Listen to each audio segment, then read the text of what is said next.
Hello అండి. Welcome back to our YouTube channel Riya sisters vlogs. So నేనైతే మా ఇంటి దగ్గర ఉన్న మేళాకైతే వెళ్ళాము. సో నేను, మా అక్క అండ్ మా హిందీ ఆంటీ మేము ముగ్గురం అయితే వెళ్ళాము. ఇక్కడ చాలా బట్టలు, ear rings and so many things చాలా ఉన్నవి. బట్ అవన్నీ అలా చూస్తూ వెళ్ళామన్నమాట. అండ్ ఇక్కడైతే చాలానే బుక్స్ ఉన్నాయి.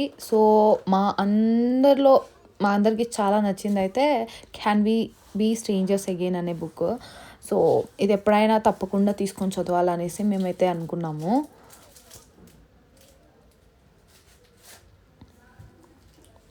And it ends with us. అది కూడా బుక్ బాగుంటుందని అయితే ఇక్కడ మా అక్క అయితే చూపిస్తుంది. అండ్ సోంపు అయితే ఉంది. ఇంకా ఇక్కడైతే చాలా బ్యాంగిల్స్ కలెక్షన్స్ ఉన్నాయి. తీసుకుందామంటే మాకు కావాల్సిన డిజైన్ అయితే లేదు. సో కొద్దిగా అప్సెట్ అయ్యాము ఆ మ్యాటర్లో అయితే. సో ఇంకా ముందుకెళ్తే ఎగ్జిబిషన్, ఇక్కడ పిల్లలు ఆడుకునే ట్రైన్స్ అండ్ మేమైతే బ్రేక్ డాన్స్ ఆడేసి వచ్చేసాం. అంతేనండి. మీకు మా వీడియో నచ్చినట్టయితే లైక్, షేర్ అండ్ సబ్స్క్రైబ్ చేయండి.